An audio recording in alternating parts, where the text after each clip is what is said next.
Namaste everyone. Welcome to another edition of the Bharatvaarta Weekly. I'm joined by my friends Srivatsa Subarna and Ashish Chandorkar as always. Hi Ashish, hi Vatsa. How's it Hi, going? Gary. Pretty good. Hi, Carrie. Sunday morning, did you get your cups of coffee, poha, chitrana, all of that? Yeah, just coffee.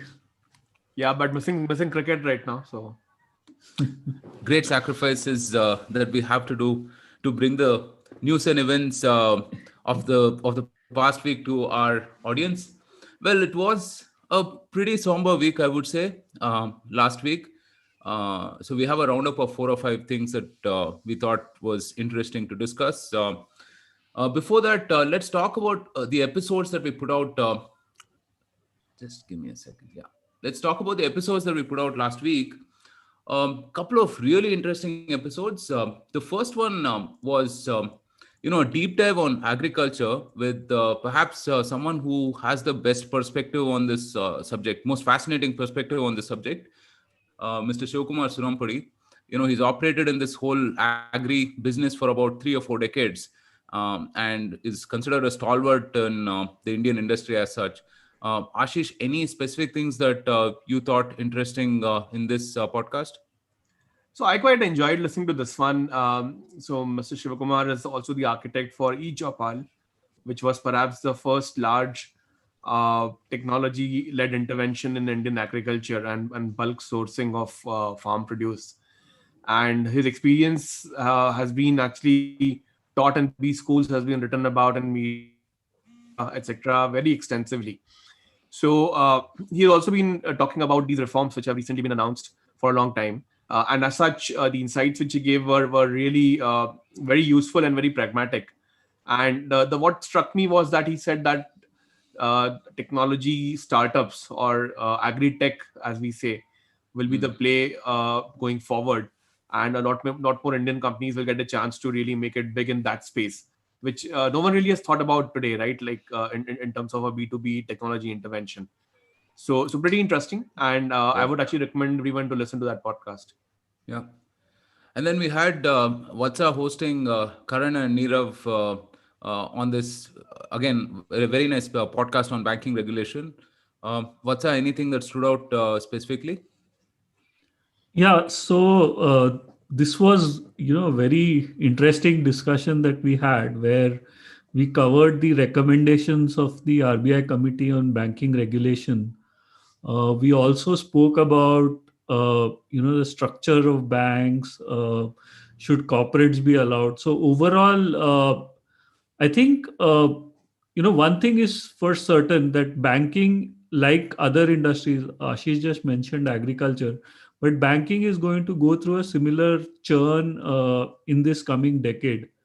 And because banking is so heavily regulated as an industry, as it should be, uh, the role of the regulator in dealing with these new technology innovations and disruptions becomes very critical. uh, Plus, banking as an industry is built on data, right? It's just numbers and money. So it's going to be disrupted heavily by technology, and by some of these new ideas, whether it's P2P lending, crypto, and regulation has to keep up with all these changes, while at the same time making sure that the interests of the common man, the depositors, are protected. So we spoke about all of this, and overall, I think it it's a very significant stage. The industry is at inflection point in India, so some of these recommendations become very important, because what we decide in the next year or two could pretty much shape not just the banking industry, but have a significant impact on the overall economy of India. So that way, I think we discussed all of this, and it was a good discussion to have. Okay, fantastic. Moving on to the first item of news. So Thursday last week marked the 12th anniversary of 26/11. Wow, it seems like a long time away. On this day in 2008, terrorists attacked 12 locations in Mumbai. The death toll at the end of the attack stood at 174 casualties and 300 wounded. Further investigations revealed that the attack was propagated by Pakistan. The Pakistani intelligence agency funded recon missions of the targets in Mumbai, and also helped train these terrorists for this grisly mission. Ashish, many people don't actually realize, how bad it was during the 2009, 2011 sort of an era, where, if not attacks of this sort of magnitude, but small terrorist attacks were a sort of a weekly or a monthly occurrence, right? Um, yeah, you want to talk about that era as such? Yeah, 2000, the Mumbai attack were one of the, uh, I mean, perhaps the biggest blot on the security apparatus of the country, even more so than the Parliament attack, which happened a few years earlier in 2001. Uh, for 2008, if you see, the US intelligence had warned India about such attacks, possibility of such attacks. In fact, there was very specific intelligence about the hotel itself, about the Taj Hotel itself. The security was, of course, increased for the hotel, but then there was no coordinated response from the Indian side. And even like a week before the actual attack, the Indian intelligence agencies had shared possibility of a sea-borne attack happening in Mumbai. So as such, the fact that despite that, and just 3 or 4 days later, when the terrorists left Karachi on 21st of November, we couldn't do anything about it despite having very, very specific inputs. And if you kind of see the timeline of that week, they traveled between 21st of November till 26th of November, 5 days. They were on the sea. They were actually waiting a few nautical miles away from the Mumbai coast. But and of course, the fact that they actually hijacked one of the Indian vessels, Kuber, which they used to travel to Mumbai.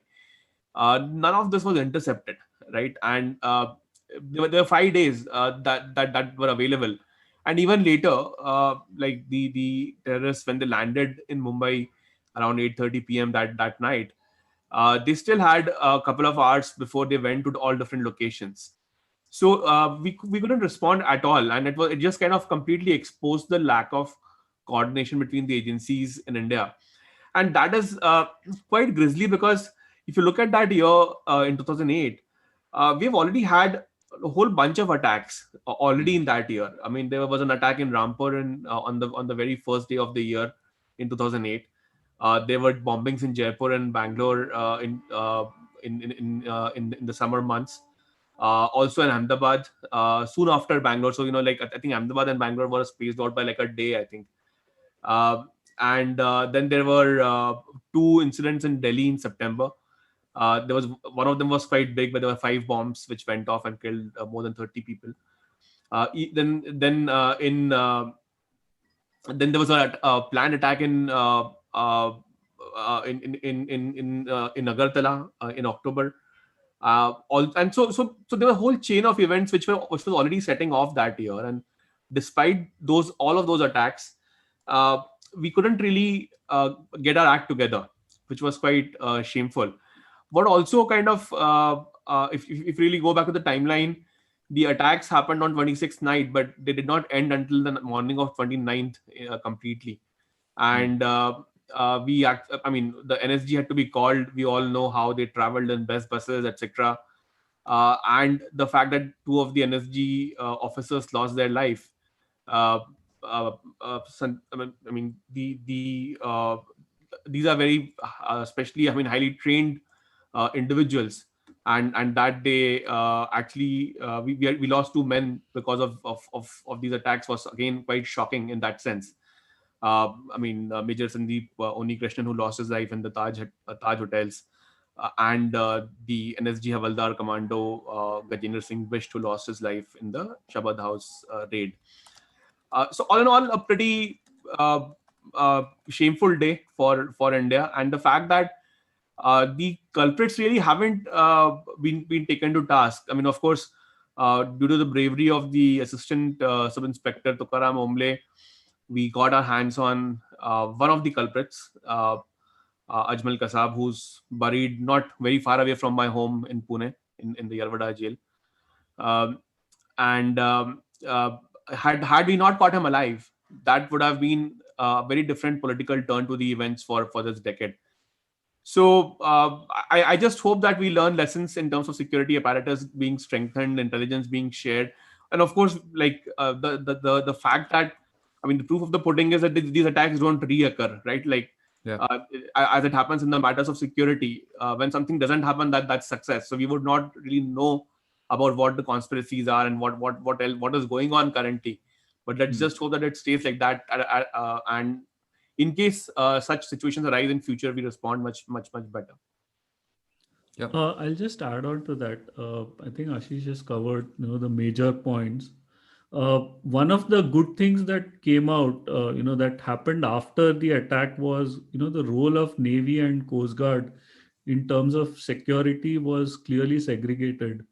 If you recall, even the 93 bomb blast that took place in Mumbai, all the material came through the sea.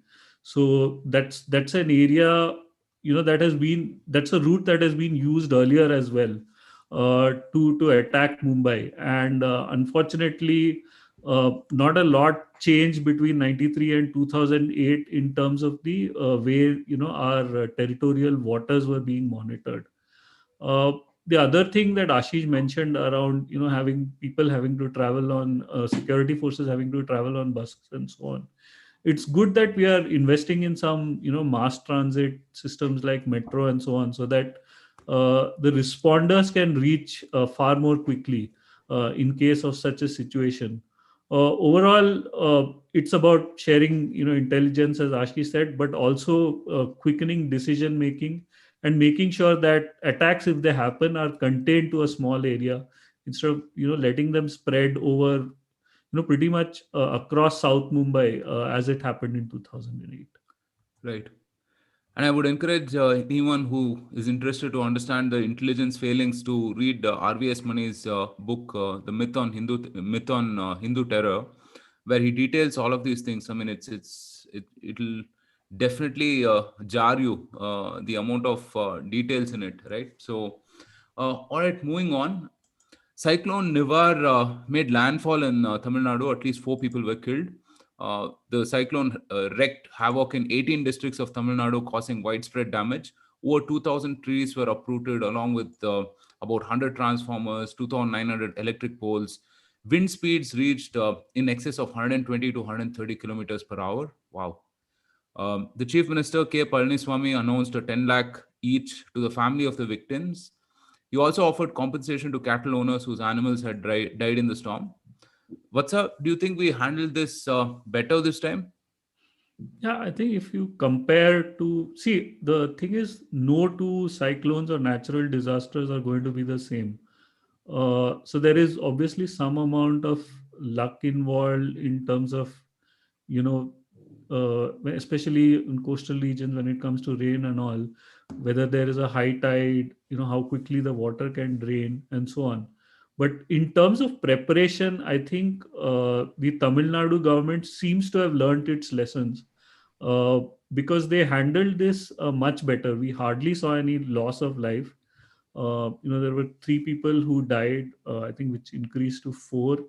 But most of it was, accidents related to walls collapsing after the cyclone, or, a tree falling.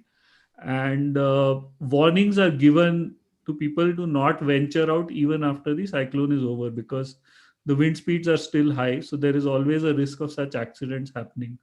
What the government did well was to identify, which are the vulnerable areas. So they did some decent amount of mapping for each district that would be affected, and they deployed teams at a taluka level. The other good thing they did was they stopped, all modes of transport during that time, much before, the disaster, the cyclone hit. And there was good coordination, I guess, between the center and the state. And they moved more than 2 lakh people into shelters. Now, one thing in India is that people who live in low lying areas, they are, very reluctant to move to a shelter before the actual, storm hits. They have cattle and they're worried about the safety, because, it's their only source of livelihood. So what happens, once the cyclone is over? They're worried about those things. And we've not historically been very good at, protecting the property of the common man per se. So overall, by getting people into shelters early, stopping transport, and then releasing water, from the lake in Chennai, unlike in 2015 where they delayed it quite a bit, because of which there was excessive flooding. They did it in stages this time. They were also lucky, I guess, that the cyclone was not as severe as predicted, but they were much better prepared this time. So it does seem like the EPS government has done a good job in containing this cyclone. Right. Okay. Moving on from this, the next piece of news was that buying by foreign institutional investors crossed 50,000 crores in November. This is the first time that the inflows have crossed the 50,000 crore mark in a month. The Nifty responded by crossing over 13,000 levels and made record highs on Tuesday last week, with the Sensex also reaching a new lifetime high. Experts have mentioned that the influx of funds could be because of trillions of dollars worth stimulus from global central banks. Sectors like IT, pharma, metal, and cements have also seen similar development over the past few months. Ashish, some positive news coming in.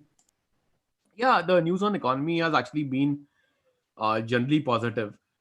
We have discussed this on a couple of weeklies before, and also some of our regular the podcast episodes. The fact is that this month marked the highest ever inflow in a single month. In fact, the November end number, actually Monday is a holiday, a bank holiday, so I think we are done for the month now. But the actual number would be close to 65,000 crores this month, Wow. and the yearly number would be in excess of 110 lakh crores. So the November number itself was higher than what India used to get as FII inflows in many years in the past, as such. So what we've done in full years, this time we've achieved in a month. So clearly, a lot of optimism about the Indian turnaround with all the vaccine news, positive vaccine news flowing in. That would of course continue to improve the sentiment. In fact, both US and UK have indicated that they may start vaccination, at least for the health workers, as early as the week after next, right? India should follow suit after PM Modi's 3-city visit yesterday. He went to Ahmedabad to visit the Cadila facilities, then Hyderabad for the Bharat Biotech vaccine, and then, of course, in Pune for the Serum Institute. So, if all goes well, India should also have its own or some variant of a vaccine, let's say by end of December or early Jan, hopefully. And that means that only 4 weeks, 5 weeks to go before the I mean, if we contain the spread of the virus, and if you really look at the Indian data, the second wave has not been that bad in India. There have been some instances, like some states have done badly, but in general, the post Diwali, post Chhat Puja, rush has not been as bad as what we have seen in the Western countries, where the second wave has taken a much higher toll in Europe, in Italy, Spain, Germany, France, UK. Um, and of course in the US, where the numbers have just shot through the roof. So as such, India seems quite well positioned as of now, fingers crossed. But we also don't want a situation where things go out of control. But so the next 4-5 weeks are crucial before the vaccine hits the market, and that reflects in the in the sentiment, where the stocks of IT, pharma, metals, banking sector, and NBFCs are have been gaining. Also, the core industries like cement, steel should catch up from here on, given that the government Yeah. stimulus will start reflecting in results in terms of more road construction, railways, housing programs, etc. So all of that should start reflecting. And let's not forget that our budget is just 2 months away. So we should have the budget presented around 1st of Feb. So we may actually have a full new series of announcements coming in. I mean, not between now and the budget, but in 2 months' time. So as such, all ducks in a row now for India, and some of this momentum should hopefully continue. All right, fantastic. So, moving on, the Ministry of Home Affairs released a new set of guidelines for COVID 19. These guidelines are for surveillance, containment, and caution to mitigate the spread of the coronavirus. States cannot seal borders but are permitted to impose local restrictions like night curfews. The MHA has relaxed activities such as international air travel, occupation of cinema halls, theaters, exhibition halls, and religious gatherings. We've seen this kind of slow relaxation of COVID-19 norms as the severity of the infection reduces, as Ashish was just mentioning. What are some important takeaways from this, Vatsa?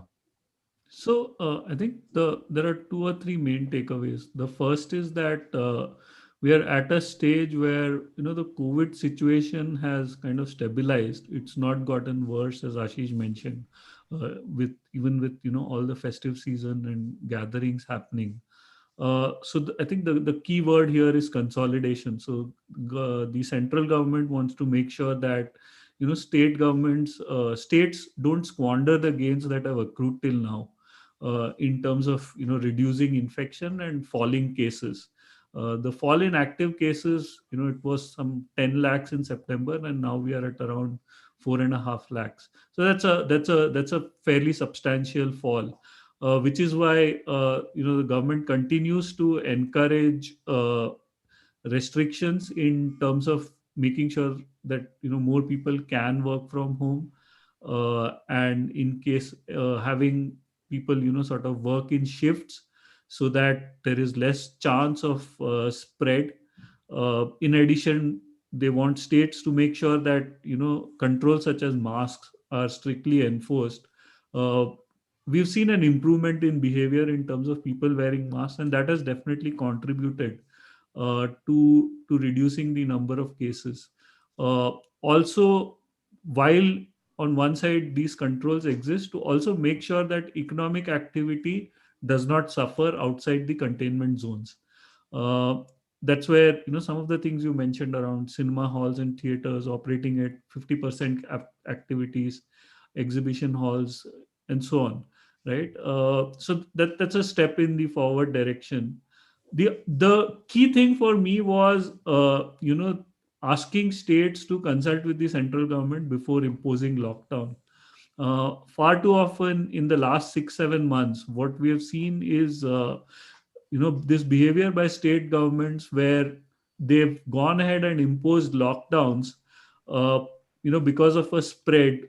uh, this has hurt economic activity. So we've spoken about the moral hazard of having a lockdown, because the states know compensated for any GST shortfall, uh, which in turn lets them think that the easiest way to control the spread, instead of imposing all these controls and making sure people follow them, is to have a lockdown, because anyway any shortfall in revenue is going to be made up by the central government. Yeah. This is a signal to the states that they cannot you know go on with this kind of a behavior. So to me that's a key thing. The other key thing was MHA saying clearly that no border should be sealed and there should be no restriction on interstate movement. We've seen a lot of politics being played on this. Very recently, some states have started saying that people who come from so and so state, they should have a negative COVID certificate and so on. While earlier those states had the highest number of cases, and probably some of them still continue to have the highest number of active cases. uh, so it's a good thing that the government has clearly said that there should be no restriction on movement of either people or goods in this situation. uh, Overall, as you mentioned, it's a gradual movement towards normalcy. And as Ashish mentioned, once the vaccine comes in, I think things will improve much faster. Right. We have a question on live. Ashish, you want to take this? So Siddharth Singh has asked, what about India's economic growth after the vaccine? I think we can do a whole podcast on that, but maybe like a quick summary. Yeah, absolutely. I would also recommend listening to two podcasts which have already happened on this topic. You can search in the list of the videos. But the Q2 growth numbers were just announced recently, much better than expected at minus 7.5%. Of course, it still puts India in a technical recession, 2 quarters of negative growth. But I think the markets are forward looking and the outlook seems quite positive at this stage. And in my view, if there are no lockdowns, the Q3 growth should be close to zero or even in positive territory from here on, and Q4 should definitely be positive. So, I mean, of course, we will end the year on a negative note this year, but it also sets the base for a pretty good next year in that sense. So, quite optimistic from here on in terms of how the economic indicators have stacked up. All right. So moving on, we have a couple of obituaries. So last week, Diego Maradona and Ahmed Patel passed away. So Ahmed Patel passed away due to complications arising from COVID-19. He was, as many people know, a close political aide to Sonia Gandhi and the treasurer of the Indian National Congress. He was also hailed as someone who could bring together the old and the new members of the Congress. Uh, so right now it seems like there might be a fragmentation in the power structure of Congress as such. Ashish, I mean, we've discussed this ad nauseum on many different podcasts, but what would the impact of Ahmed Patel's passing away mean to the Congress? I think it's a pretty big loss for the party. Ahmed Patel's role was that of like what in sports is called an enforcer, someone who protects the team from the attack of the opposition. And he, like, if you read the obituaries which have been written by the journalists in the last few days, clearly his role was to keep things together. He was a real glue behind Congress formulating its plans and policies, and the fact that he could do seemingly difficult things like cobbling up the government in Maharashtra or preventing Sachin Pilot from leaving the party. So his task was to essentially manage all those situations. In fact, for those who have seen the movie The Accidental Prime Minister, that kind of also sheds light on the role he played in the 10 years of the UPA government between 2004 and 14 in terms of keeping things together and ensuring that different factions are kept happy. So this is a fairly big loss for the Congress. The fact that his election to the Rajya Sabha in 2017 was very acrimonious, but it also kind of signaled let's say the turnaround for Congress in some ways, which lasted for about 15-16 months until they won the states of Rajasthan, Chhattisgarh, and MP in 2018 state elections. So he was also the person who really gave the party the fighting spirit in the last lot of that, or the last wave of that. And as such, now that he's not there, the management of the media, the management of the narrative, and acting the bridge between the old and the new parts of the party will be a very difficult task. So tough times for Congress. Let's see what they come up with as a response. Right. So we mentioned Diego Maradona. He passed away this week due to a heart attack. He was widely regarded as one of the best football players in the world. He played for Argentina between 1977 to 1994, winning the World Cup in 1986. What's up? Your favorite player of all time? Probably yes. As a footballer, he's definitely right up there. It's a sad day, I think, for football. The thing with Maradona is I think he divided opinion like nobody else in the world of football. There are people who think of him as a cheat, and there are people who just revere him as God. Maradona, as a player, he played pretty much like a kid would play football, even at the highest level. He was, that good that he could, go past players, something that you don't see very often at the highest level. Yeah. He could even the goal. The goal of the century that he scored against England in the 1986 World Cup was one such goal where he literally went past 5 or 6 Phenomenal. players. And he did that, minutes after scoring a goal with what is known as the hand of God, and that's the that's the nature of the person. You can love him, you can hate him, but you can't ignore him. The thing with Maradona, apart from winning the World Cup, both the Youth World Cup in '79 and the full World Cup, Senior World Cup in '86, was how he changed Naples as a city. I think he's still regarded as a god in Naples.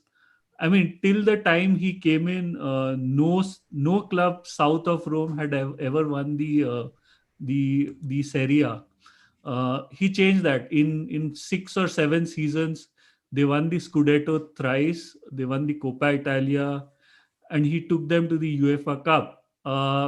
And in the 90 World Cup, where Argentina famously beat Italy in Naples, it was the most, I think, muted home crowd you could ever see in any sport. Bunch of Italians were not sure whether to cheer for their home team or support the legend from their city, Maradona. Uh, so I mean, he actually played that pretty well. Just before that game, he said, for 364 days they tell you are not Italians, and on this one day they're asking you to support the national team. So there was always that he would do anything to gain that little edge when it came to winning. Of course, after 90 was when his professional career went downhill. He got suspended with for cocaine use.